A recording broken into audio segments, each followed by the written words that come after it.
ಮುಖ್ಯಮಂತ್ರಿ ಸಿದ್ದರಾಮಯ್ಯನವರ ವಿರುದ್ಧ ರಾಜ್ಯಪಾಲರು ತನಿಖೆಗೆ ಅನುಮತಿ ನೀಡಿದ ವಿಚಾರ ಇವತ್ತು ನ್ಯಾಯಮೂರ್ತಿ ನಾಗಪ್ರಸನ್ನ ಅವರ ಪೀಠದಲ್ಲಿ ವಿಚಾರಣೆಗೆ ಬಂತು. ಮುಖ್ಯಮಂತ್ರಿ ಸಿದ್ದರಾಮಯ್ಯನವರ ಪರವಾಗಿ ಅಭಿಷೇಕ್ ಮನು ಸಿಂಘವಿ ವಾದವನ್ನ ಮಂಡಿಸಿದ್ರು. ತುಷಾರ್ ಮೆಹ್ತಾ ರಾಜ್ಯಪಾಲರ ಪರವಾಗಿ, ಅರ್ಜಿದಾರರ ಪರವಾದ ವಕೀಲರು ಕೂಡ ಇದ್ರು. ಒಂದಷ್ಟು ವಿಚಾರಗಳನ್ನು, ಅದರಲ್ಲೂ ಪ್ರಮುಖವಾಗಿ ಈ 17A ಅಡಿಯಲ್ಲಿ ಪ್ರಾಸಿಕ್ಯೂಷನ್ಗೆ ಅನುಮತಿ ನೀಡಿರೋದು, ಕಾರಣವನ್ನೇ ನೀಡದೆ ಪ್ರಾಸಿಕ್ಯೂಷನ್ಗೆ ಅನುಮತಿ ನೀಡಿರೋದು, ಹಾಗೆ ಅರ್ಜಿದಾರರ ಪೈಕಿ ಕೇವಲ ಒಬ್ಬರ ವಿಚಾರವನ್ನ ಮಾತ್ರ ಪ್ರಸ್ತಾಪಿಸಿ ನಿಬ್ಬರ ಹೆಸರನ್ನ ಸೇರಿರೋದು, ಹೀಗೆ ಅನೇಕ ಅಂಶಗಳ ಪ್ರಸ್ತಾಪ ಇವತ್ತು ನ್ಯಾಯಪೀಠದ ಮುಂದೆ ಆಯಿತು. ಇದೆಲ್ಲವನ್ನ ಗಮನಿಸಿದ ನ್ಯಾಯಮೂರ್ತಿಗಳು ಇನ್ಫ್ಯಾಕ್ಟ್ 29ನೇ ತಾರೀಕೆ ಇದರ ಮುಂದಿನ ವಿಚಾರಣೆ ಅಂತ ಹೇಳಿ ಆದೇಶ ನೀಡಿದ್ರು. ಅಲ್ಲಿಗೆ ಈ ಮೂಡ ವಿಚಾರಕ್ಕೆ ಸಂಬಂಧಪಟ್ಟಂತೆ ಇವತ್ತಾದ ಕಾನೂನಾತ್ಮಕ ಬೆಳವಣಿಗೆಗಳು ಇದಿಷ್ಟು. ಆದರೆ ಇವತ್ತಿನ ಚರ್ಚೆಯ ವಿಚಾರ ಇದಲ್ಲ. ಇವತ್ತು ಇಡೀ ದಿನ ಬೆಳಗ್ಗೆಯಿಂದ ಮಧ್ಯಾಹ್ನ ಈ ವಿಚಾರಣೆ ಶುರುವಾಗೋವರೆಗೂ ಏನೇನಾಯಿತು ನಿಮ್ಮ ಗಮನಕ್ಕೆ ತರ್ತೀನಿ. ಭಾರಿ ಪ್ರತಿಭಟನೆ. ಯಾವ ಲೆವೆಲ್ ಪ್ರತಿಭಟನೆ ಅಂತಂದ್ರೆ ಭಾರತದ ಸ್ವಾತಂತ್ರ್ಯಕ್ಕೋಸ್ಕರನಾ? ಅಲ್ಲ. ಜನರ ಕುಡಿಯೋ ನೀರಿನ ಸಮಸ್ಯೆಗೋಸ್ಕರನಾ? ಅಲ್ಲ. ಗುಂಡಿ ಬಿದ್ದಿರೋ ರಸ್ತೆಯಲ್ಲಿ ಪ್ರತಿನಿತ್ಯ ಒಬ್ಬರಲ್ಲ ಒಬ್ಬ ಮನೆಯ ಮಗನೋ ಮಗಳೋ ಆಕ್ಸಿಡೆಂಟ್ ಆಗಿ ಮೃತಪಡ್ತಿದ್ದಾರೆ. ಆ ರಸ್ತೆಗಳನ್ನ ಸರಿಪಡಿಸ್ಲಿಕ್ಕೆ ಪ್ರತಿಭಟನೆ? ಅದಕ್ಕೂ ಅಲ್ಲ. ಆಗಿದ್ಯಾಕೆ ಪ್ರತಿಭಟನೆ? ಕಾಂಗ್ರೆಸ್ನವರಿಗೆ ಸಿದ್ದರಾಮಯ್ಯನವರನ್ನ ಉಳಿಸ್ಕೊಳ್ಬೇಕು, ಬಿಜೆಪಿ ಜೆಡಿಎಸ್ನವರಿಗೆ ಸಿದ್ದರಾಮಯ್ಯನವರನ್ನ ಕೆಳಗಿಳಿಸಬೇಕು. ನಡೀತು ಪ್ರತಿಭಟನೆ. ಇಡೀ ರಾಜ್ಯದ ಬೇರೆ ಬೇರೆ ಮೂಲೆಗಳಲ್ಲಿ ಪ್ರತಿಭಟನೆ ಸಂದರ್ಭದಲ್ಲಿ ರಾಜಕೀಯ ನಾಯಕರ ಹೇಳಿಕೆಗಳು ಯಾವ ಮಟ್ಟಿಗೆ ಅಂತಂದ್ರೆ, ನಮ್ಮ ರಾಜ್ಯ ಯಾವ ರಾಜ್ಯವನ್ನ ಸರ್ವ ಜನಾಂಗದ ಶಾಂತಿಯ ತೋಟ ಅಂತ ಹೇಳಿ ಪದೇ ಪದೇ ಇದೇ ಕಾಂಗ್ರೆಸ್ ನಾಯಕರು ಪ್ರಸ್ತಾಪ ಮಾಡ್ತಾ ಇದ್ರು, ಅದೇ ಕಾಂಗ್ರೆಸ್ ನಾಯಕರ ಬಾಯಲ್ಲಿ ಇವತ್ತು ಬಾಂಗ್ಲಾದೇಶದ ಹೋಲಿಕೆ. ಬಾಂಗ್ಲಾದೇಶದಲ್ಲಿ ಆಯ್ತಲ್ಲ, ಹಂಗೆ ಇಲ್ಲಿ ರಾಜಭವನಕ್ಕೆ ನಾವು ಕಾಂಗ್ರೆಸ್ ಕಾರ್ಯಕರ್ತರನ್ನ ನುಗ್ಗಿಸುತ್ತೇವೆ. ನನ್ನ ಮಾತಲ್ಲ ಇದು, ಕಾಂಗ್ರೆಸ್ನ ಹಿರಿಯ ನಾಯಕರ ಬಾಯಲ್ಲಿ ಬಂದ ಮಾತು. ಇಷ್ಟಕ್ಕೆ ನಿಲ್ತಾ? ನಿಮಗೆ ಗ್ಯಾರಂಟಿ ಬೇಕಾ? ಗ್ಯಾರಂಟಿ ಬೇಕು ಅಂತಂದ್ರೆ ಸಿದ್ದರಾಮಯ್ಯನವ್ರ ಪರವಾಗಿ ಪ್ರತಿಭಟನೆ ಮಾಡಿ, ಇಲ್ಲಾಂದ್ರೆ ಗ್ಯಾರಂಟಿ ಕಟ್. ಧಮ್ಕಿ ಹಾಕಿ ಪ್ರತಿಭಟನೆಗೆ ಜನರನ್ನ ಕರೆಸ್ಕೊಂಡಿರೋದು. ಮಂಗಳೂರಿನಲ್ಲಿ ಬಸ್ ಮೇಲೆ ಕಲ್ಲು ತೂರಾಟ. ಈ ಸಿದ್ದರಾಮಯ್ಯನವರ ಪರವಾಗಿ ಇವತ್ತು ಪ್ರೆಸ್ ಮೀಟಿಗೆ ಬಂದಿದ್ದ ಕುರುಬ ಸಂಘದ ರವಿಚಂದ್ರನ್ ಹಾರ್ಟ್ ಅಟ್ಯಾಕ್ ಹಾಕಿ ಸತ್ತು ಹೋದ್ರು. ಎಲ್ಲಿಗೆ ಹೋಗ್ತಿದೆ ಪ್ರತಿಭಟನೆಗಳು? ಯಾರಿಗೋಸ್ಕರ ನಡೆಸ್ತಿದ್ದಾರೆ ಪ್ರತಿಭಟನೆಗಳು? ಅದರ ಉದ್ದೇಶ ಏನು? ಪ್ರತಿಭಟನೆಯ ಸ್ವರೂಪದಲ್ಲಿ ದೇಶ ವಿದ್ರೋಹಿ ಹೇಳಿಕೆಗಳನ್ನ ನೀಡ್ತಾ, ಜನರನ್ನ ಉದ್ರೇಕಕ್ಕೆ ಒಳಪಡಿಸುವಂತಹ ಹೇಳಿಕೆಗಳನ್ನ ನೀಡ್ತಾ ಇನ್ನೆಷ್ಟು ದಿನಗಳ ಕಾಲ ಮತದಾರರನ್ನ ಬಕ್ರಾ ಮಾಡ್ಲಿಕ್ಕೆ ಟ್ರೈ ಮಾಡ್ತೀರಿ? ಇಷ್ಟು ಆಕ್ರೋಶ ಬರ್ಲಿಕ್ಕೆ ಕಾರಣ ಐವಾನ್ ಡಿಸೋಜಾ ಅವರ ಮಾತು. ಕೇಳಿಸ್ಕೊಳ್ಳಿ ಅವ್ರ ಮಾತನ್ನ. ನಮ್ಮ ರಾಜ್ಯ ಬಾಂಗ್ಲಾದೇಶದಂತಹ ಹೀನಾಯ ಪರಿಸ್ಥಿತಿಗೆ ಹೋಗಬೇಕಾ? ಐವಾನ್ ಡಿಸೋಜಾ ಅವರೇ ಪ್ರಶ್ನೆ ಕೇಳಲೇಬೇಕು. ಅವ್ರ ಮಾತನ್ನು ಕೇಳಿಸ್ಕೊಳ್ಳಿ ಮೊದಲಿಗೆ, ನಂತರದಲ್ಲಿ ಚರ್ಚೆ ಮಾಡೋಣ. ಕೂಡಲೇ ಗವರ್ನರ್ ಅವರು ಹಿಂದಕ್ಕೆ ಹೋಗಬೇಕು. ಮತ್ತು ಹೋಗದೇ ಇದ್ದರೆ ಯಾವ ರೀತಿ ಬಾಂಗ್ಲಾದೇಶದಲ್ಲಿ ಆಯಿತೋ ಅದೇ ರೀತಿ ಗವರ್ನರ್ ಆಫೀಸಿಗೆ, ಗವರ್ನರ್ ಮನೆಗೆ ನುಗ್ಗತಕ್ಕಂಥ ಕೆಲಸ ನಾವು ಕಾಂಗ್ರೆಸ್ನ ಕಾರ್ಯಕರ್ತರು ಮಾಡಬೇಕಾಗ್ತದೆ. ಅದು ಮಾಡಿಯೇ ಮಾಡ್ತೇವೆ. ಹಾಗಾಗಿ ಮಾನ ಮರ್ಯಾದೆ ಏನಾದಿದ್ದರೆ ಗವರ್ನರ್ ಅವರ ಕೂಟಕ್ಕೆ ಹಿಂದಕ್ಕೆ ಕರೆಸಬೇಕು ಮತ್ತು ಅವರು ರಾಜಭವನ ಬಿಟ್ಟು ತಲುಪಬೇಕು. ಇಲ್ಲದೇ ಇದ್ದರೆ ರಾಜಭವನ ಒಗ್ಗುವುದು ಖಂಡಿತ. ರಾಜಭವನದಲ್ಲಿ ಏನಾದರೂ ಆದರೆ ಅದಕ್ಕೆ ರಾಜ್ಯಪಾಲರು ಮತ್ತು ಕೇಂದ್ರ ಸರ್ಕಾರ ನೇರ ಹೊಣೆ ಅಂತ ಹೇಳುವುದನ್ನು ಈ ಸಂದರ್ಭದಲ್ಲಿ ಹೇಳಲಿಕ್ಕೆ ನಮ್ಮ ಮಂಗಳೂರು ಪ್ರತಿನಿಧಿ ಈ ಪ್ರೊಟೆಸ್ಟ್ ಅನ್ನ ಕವರ್ ಮಾಡ್ತಾ ಇದ್ರು. ಸಹಜ, ರಾಜಕೀಯ ನಾಯಕರು, ಕಾಂಗ್ರೆಸ್ನ ಹಿರಿಯ ನಾಯಕರು ಐವಾನ್ ಡಿಸೋಜಾ ಅವರು, ಅವ್ರ ನೇತೃತ್ವದಲ್ಲಿ ಪ್ರತಿಭಟನೆ ನಡೀತಾ ಇದೆ. ಅವ್ರದ್ದೊಂದು ರಿಯಾಕ್ಷನ್ ಕೇಳೋಣ ಅಂತ ಹೋದ್ರು. ಯೂಶಲಿ ಹೇಳ್ತಾರಲ್ಲ, ಮಾಧ್ಯಮದವ್ರು ಪ್ರಶ್ನೆ ಕೇಳಿದ್ರು ಅದಕ್ಕೆ ಉತ್ತರ ಕೊಟ್ಟೆ ಅಂತ ಹೇಳಿ. ಇಲ್ಲಿ ಆ ಥರ ಇರಲಿಲ್ಲ ಸಿಚುಯೇಷನ್. ಕೇವಲ ಪ್ರತಿಭಟನೆ ಬಗ್ಗೆ ಮಾತ್ರ ನಿಮ್ಮ ರಿಯಾಕ್ಷನ್ ಕೊಡಿ ಸರ್ ಅಂತ ಕೇಳಿದ್ದು ನಮ್ಮ ದಿನೇಶ್, ಮಂಗಳೂರಿನ ಪ್ರತಿನಿಧಿ. ಬಾಂಗ್ಲಾದೇಶ ಯಾಕೆ ಅವ್ರಿಗೆ ನೆನಪಾಯಿತು, ಯಾಕೆ ಕಂಪೇರ್ ಮಾಡಿದ್ರೋ ಗೊತ್ತಿಲ್ಲ. ಇನ್ನು ಇದೇ ವಿಚಾರವನ್ನ ನಮ್ಮ ಪೊಲಿಟಿಕಲ್ ಬ್ಯೂರೋನ ಇನ್ನಿತರೆ ಪ್ರತಿನಿಧಿಗಳು ಬಿಜೆಪಿ ನಾಯಕರ ಬಳಿ ಕೇಳಿದ್ರು. ಐವಾನ್ ಸರ್ ಹಿಂಗೆ ಹೇಳ್ಬಿಟ್ಟಿದ್ದಾರೆ, ನೀವೇನು ಹೇಳ್ತೀರಿ ಅಂತ ಹೇಳಿ. ಸಿಟಿ ರವಿ ಅವರು ರಿಯಾಕ್ಟ್ ಮಾಡಿದ್ರು, ವಿಜೇಂದ್ರ ಅವರು ರಿಯಾಕ್ಟ್ ಮಾಡಿದ್ರು. ಕೇಳಿಸ್ಕೊಳ್ಳಿ. ಬಂಧಿಸಬೇಕು ಅಂತ ನಾನು ಆಗ್ರಹಿಸ್ತೇನೆ. ಬಾಂಗ್ಲಾದೇಶದ ಮಾದರಿ ಅಂದರೆ ಏನರ್ಥ ಅಂದರೆ ಅರಾಜಕತೆ ಸೃಷ್ಟಿ ಮಾಡ್ತಾರ. ಪ್ರಜಾಪ್ರಭುತ್ವ ವಿರೋಧಿಯಾಗಿರ್ತಕ್ಕಂಥ ಕಾಂಗ್ರೆಸ್ ನಡವಳಿಕೆ ಅದು. ತಕ್ಷಣ ಕ್ರಮ ಆಗಬೇಕು ಅಂತ ಆಗ್ರಹಿಸ್ತೇನೆ. ನೋಡಿ,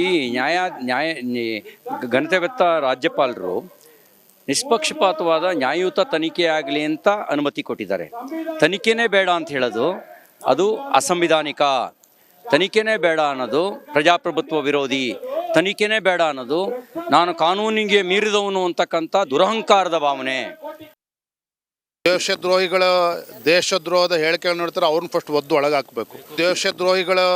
ದೇಶದ್ರೋಹದ ಹೇಳಿಕೆಗಳು ನೋಡ್ತಾರೆ ಅವ್ರನ್ನ ಫಸ್ಟ್ ಒದ್ದು ಒಳಗೆ ಹಾಕಬೇಕು. ಆಯ್ತು, ಯಾವಾಗ ರಿಪಬ್ಲಿಕ್ ಕನ್ನಡದಲ್ಲಿ ಸುದ್ದಿಯನ್ನು ಪ್ರಸಾರ ಮಾಡಿದ್ವಿ, ಬಿಜೆಪಿ ನಿಯೋಗ ಮಂಗಳೂರು ಕಮಿಷನರ್ ಅನ್ನ ಭೇಟಿಯಾಗಿದ್ದಾರಂತೆ, ದೂರು ನೀಡಿದ್ದಾರೆ, FIR ದಾಖಲಿಸಬೇಕು ಅಂತ ಕೂಡ ಹೇಳಿದ್ದಾರೆ. ಇಲ್ಲಿಗೆ ನಿಲ್ಲಿಲ್ಲ. ಇನ್ನು ಈ ಪ್ರತಿಭಟನೆಯ ಸ್ವರೂಪಗಳು, ನಾನು ಹಂಗಂತ ಹೇಳಿ ಬಿಜೆಪಿ JDS ನ ಪ್ರತಿಭಟನೆಯನ್ನ ಸಮರ್ಥಿಸ್ಕೊಂಡು ಮಾತನಾಡ್ತಿಲ್ಲ, ಅವರ ಪ್ರತಿಭಟನೆಯ ಉದ್ದೇಶವನ್ನ ಕೂಡ ಚರ್ಚೆಯಲ್ಲಿ ಪ್ರಶ್ನೆ ಮಾಡ್ತೀನಿ. ಚರ್ಚೆ ಪ್ರಾರಂಭ ಮಾಡೋಣ.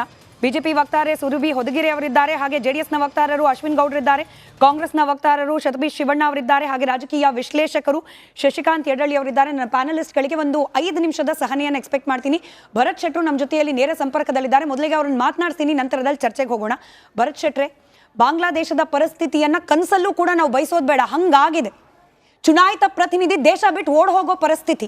ಇವತ್ತು ಐವಾನ್ ಡಿಸೂಜಾ ಅವರು ರಾಜಭವನಕ್ಕೆ ನಾವು ಕಾಂಗ್ರೆಸ್ ಕಾರ್ಯಕರ್ತರನ್ನ ನುಗ್ಗಿಸ್ತೇವೆ ಬಾಂಗ್ಲಾದೇಶದ ರೀತಿಯಲ್ಲಿ ಅಂತ ಹೇಳೋ ಮೂಲಕ ದೇಶ ಬಿಟ್ಟು ರಾಜ್ಯ ಬಿಟ್ಟು ಯಾರು ಓಡ್ ಹೋಗ್ಲಿ ಅಂತ ಹೇಳಿ ನಿರೀಕ್ಷೆ ಮಾಡ್ತಿದ್ದಾರೆ.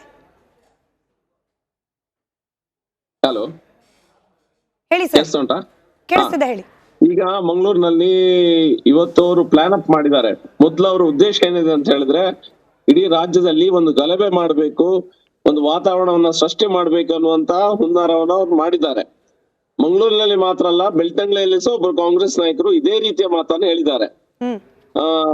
ಬಾಂಗ್ಲಾದೇಶ ಪ್ರಧಾನಮಂತ್ರಿಯವರ ಮನೆಗೆ ಹೋಗಿ ಹೇಗೆ ಅವರ ಬೆಡ್ ರೂಮಿಂದ ತಲೆದಿಮ್ಮನ್ನ ನಾವು ಹೊಡ್ಕೊಂಡು ಹೋಗಿದ್ದೇವೋ ಅದೇ ರೀತಿಯಲ್ಲಿ ಮೋದಿ ಅವ್ರಿಗೆ ಸಹ ಮಾಡ್ತೇವೆ, ರಾಜ್ಯಪಾಲರಿಗೆ ಸಹ ಮಾಡ್ತೇವೆ ಅನ್ನೋ ಮಾತನ್ನ ಕಾಂಗ್ರೆಸ್ ನಾಯಕರು ಹೇಳಿದ್ದಾರೆ. You are very sensible sir.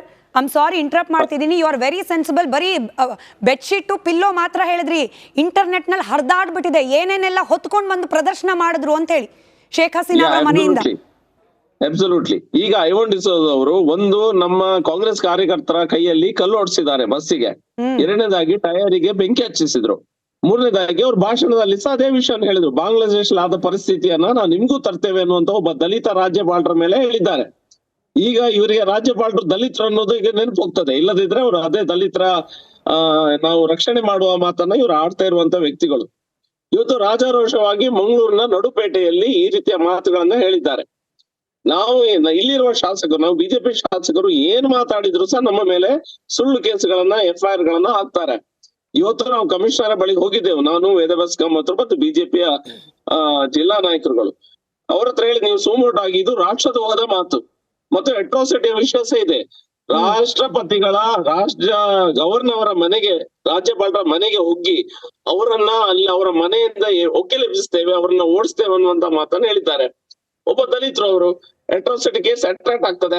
ಎರಡನೇದಾಗಿ ಬಾಂಗ್ಲಾದೇಶ ಪರಿಸ್ಥಿತಿಯನ್ನು ಇಲ್ಲಿ ತರ್ತಾರೆ ಅನ್ನುವಂತ ಮಾತನ್ನ ಹೇಳಿದ್ರು. ಭರತ್ ಶೆಟ್ರೆ, ನಾವು ಇಲ್ಲಿ ರಾಜ್ಯಪಾಲರ ಹುದ್ದೆಗೆ ಗೌರವ ಕೊಡೋಣ. ಅವ್ರು ಆ ಜಾತಿ ಈ ಜಾತಿ ಆ ಚರ್ಚೆಗೆ ಹೋಗೋದ್ ಬೇಡ. ರಾಜ್ಯಪಾಲರ ಹುದ್ದೆ, ಆ ರಾಜಭವನ ಅಂದ್ರೇನೆ ನೋ ಡೌಟ್ ಅದ್ರ ಬಗ್ಗೆ ಹೈಯೆಸ್ಟ್ ರೆಸ್ಪೆಕ್ಟ್ ಇರಬೇಕು. ಪ್ರತಿಭಟನೆ ಮಾಡ್ತೀರಾ, ಅದಕ್ಕೆ ಅವಕಾಶ ಇದೆ, ಪ್ರತಿಭಟನೆ ಮಾಡೋ ರೀತಿಯಲ್ಲಿ ಮಾಡ್ಬೇಕಪ್ಪ, ಅದು ನಮ್ಮ ಪ್ರಶ್ನೆ. ಪ್ರತಿಭಟನೆ ಮಾಡಬೇಕು ಅಂತ ಹೇಳಿ ಬಾಯಿಗೆ ಬಂದದ್ ಮಾತನಾಡಿದ್ರೆ ಅಕ್ಕಪಕ್ಕದಲ್ಲಿರ್ತಕ್ಕಂಥ ಕಾರ್ಯಕರ್ತರು ಅವರ ಮನಸ್ಥಿತಿ ಮೇಲೆ ಎಂಥ ಪರಿಣಾಮ. ನೀವೇ ಹೇಳ್ತಾ ಇದ್ರಿ, ಬಿತ್ತು ಕಲ್ಲು. ಐವಾನ್ ಡಿಸೂಜ ಅವರು ಈ ಹೇಳಿಕೆ ನೀಡಿದ್ರು. ಆ ವಿಜುವಲ್ಸ್ ಹಾಕೊಳ್ಳಿ. ಆ ಮಂಗಳೂರಿನಲ್ಲಿ ಬಸ್ ಮೇಲೆ ಕಲ್ಲು ತೂರಾಟ ಆಗಿರೋದು ಕಾಂಗ್ರೆಸ್ನದ್ದೇ ಕಾರ್ಯಕರ್ತರು. ಐವಾನ್ ಡಿಸೂಜ ಅವ್ರ ಮಾತು ತಲುಪಿತ್ತೋ ಇಲ್ಲೋ ಗೊತ್ತಿಲ್ಲಪ್ಪ, ಅವರಲ್ಲಿ ಸ್ಟೇಟ್ಮೆಂಟ್ ಕೊಟ್ಟರು, ಬಿತ್ತು ಕಲ್ಲು. ಇದೇನಾ ಬೇಕಾಗಿದ್ದು ಐವಾನ್ ಅವ್ರಿಗೆ? ಪ್ರಶ್ನೆ ಕೇಳ್ಬೇಕಲ್ವಾ ಭರತ್ ಶೆಟ್ರೆ? ನಾವು ಕೇಳಿದ್ದೇವೆ ಈ ಪ್ರಶ್ನೆ, ನಾವು ಹಿಂದಿನ ದಿವಸ ಕೇಳಿದ್ದೇವೆ. ಸಮಸ್ಯೆ ಏನಂತ ಹೇಳಿದ್ರೆ, ಇವರ ಅತಿ ಉನ್ನತ ನಾಯಕ ರಾಹುಲ್ ಗಾಂಧಿಯಿಂದ ಹಿಡಿದು ಐವಾನ್ ಡಿಸೋಜ ಅವರಿಗೆ ಇವರು ಎಲ್ಲಾ ಮನಸ್ಥಿತಿ ಒಂದೇ ಇದೆ.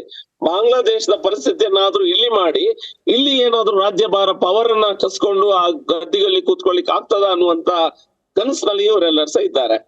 ಅದೇ ರೀತಿಯ ಭಾಷೆಯಲ್ಲಿ ಇವರು ಮಾತಾಡ್ತಾ ಇದ್ದಾರೆ. ಇದು ಪ್ಲಾನ್ ಅಪ್ ಆಗಿದೆ, ಇದು ಸಣ್ಣ ವಿಷಯ ಅಲ್ಲ.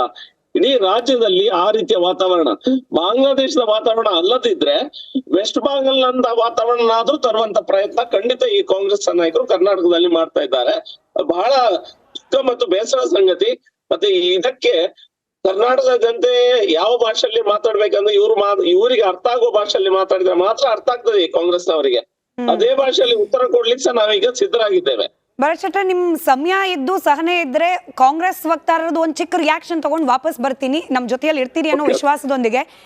ಓಕೆ.